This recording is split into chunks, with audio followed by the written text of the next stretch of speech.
Hey guys, welcome back to another video. Today we are talking about Fairy Tail 100 Years Quest, Chapter 16. Last time we left off, Natsu and the Dragon Slayer eating guys were in a big combat zone. Natsu had just blown up the ship that they were on. And that's basically where we picked up.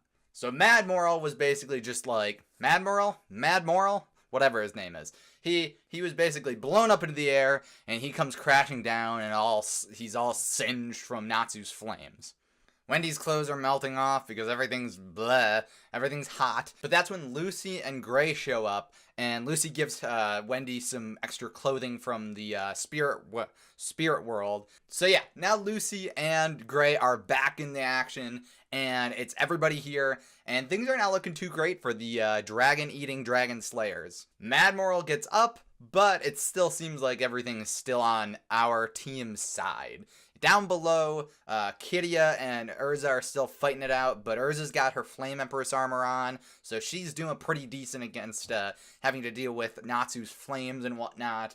And she's also still got her, like, dragon enchanted sword thing, and that's pretty cool. I like that a lot. I hope she uses more enchanted armor like that, enchanted weaponry like that. I actually really like all the fighting between Urza and Kiria, because I think they're both, like, it's not often that Urza goes up against, like, other sword-wielding style enemies.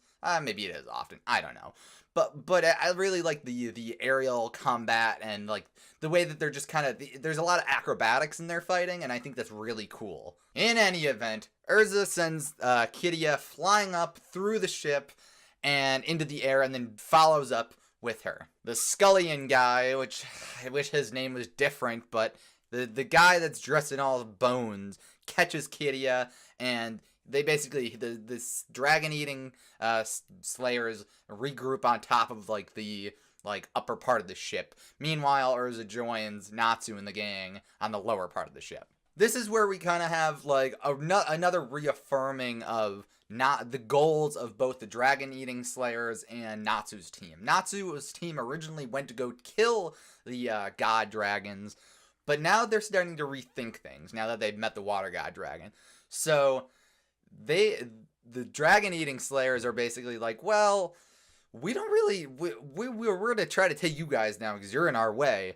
But we also probably should get rid of the other guy, but he's not really any of our interest anymore because he doesn't have his magic, or he doesn't have the bulk of his magic anymore. Natsu, on the other hand, is like, we're not interested in killing the water god dragon anymore. We want to see what's going on with this because something's fishy, and we don't care for that.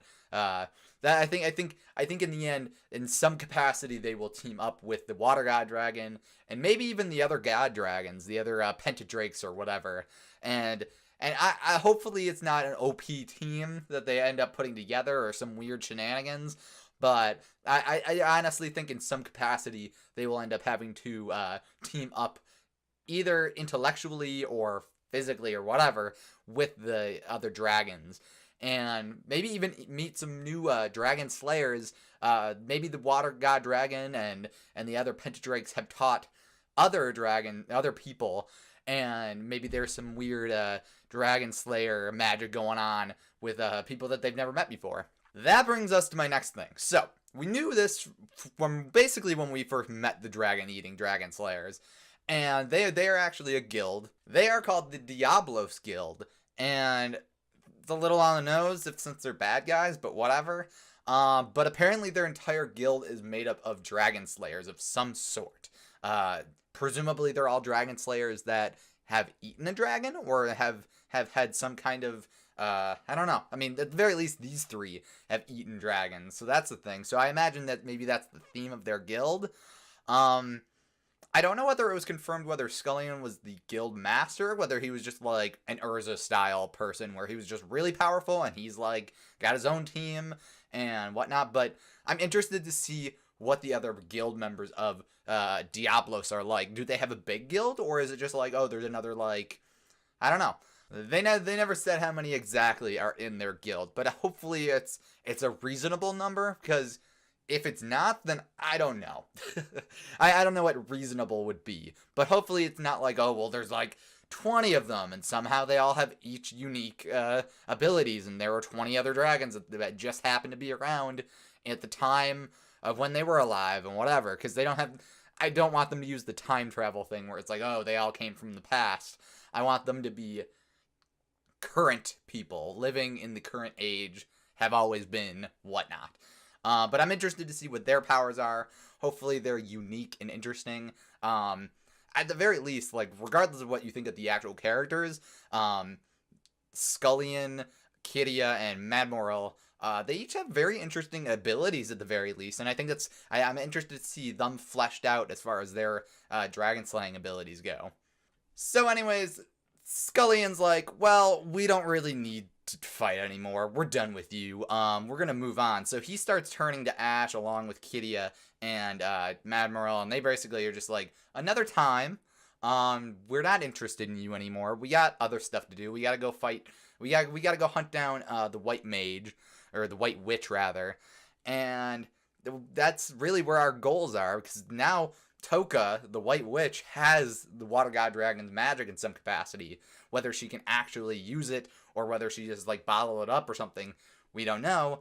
But they're off to go kind of collect themselves and do whatever. And that's good for our team, because that means that they can collect themselves, go back to the Water God Dragon, see what they can do to combat the oncoming enemies that they have from all around, it seems. Problem for them, though, is that they are stuck on top of a mountain now, without a ship. Because also, not that it would be any use, but the ship that they were on, that the Diablos guys were riding on, it also turned to ash.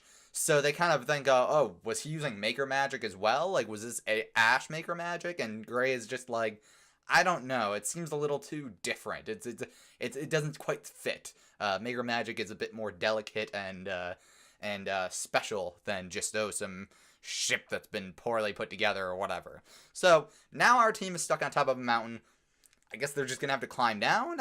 They don't have a ship. Or maybe the dinghy that Lucy and Gray were on is still somewhere around. I don't know.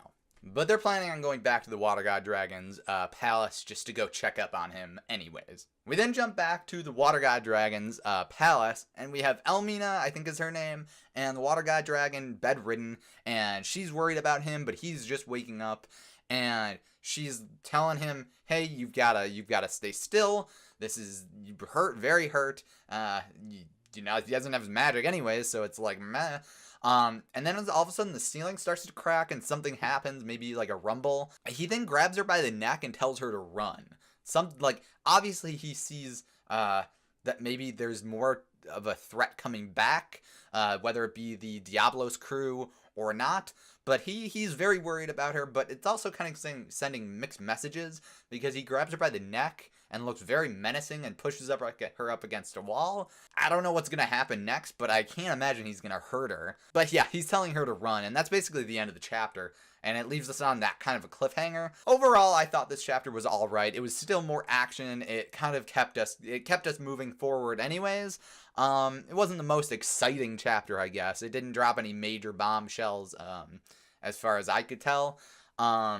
But overall, I enjoyed it for the most part. It was what it was, and I'm looking forward to seeing where this goes. I'm looking forward to meeting new characters that hopefully are unique and special in their own way, especially the other Dragon Slayers and the other Pentadrakes. I'm looking forward to seeing what sets them all apart and what makes them important to the story. The kind of a generic thing. But I'm looking forward to it. I thought this chapter was okay. I would give it maybe like a 3.5, maybe 4 out of 5 stars. I don't know if I would give it its set score anyways, but it was alright. It wasn't bad. But yeah, those are my thoughts. Let me know what you guys thought down in the comments below. If you enjoyed this, please make sure to leave a like and subscribe if you want to see more of what I'm doing in the future. Alright, I will see you guys later. Bye-bye.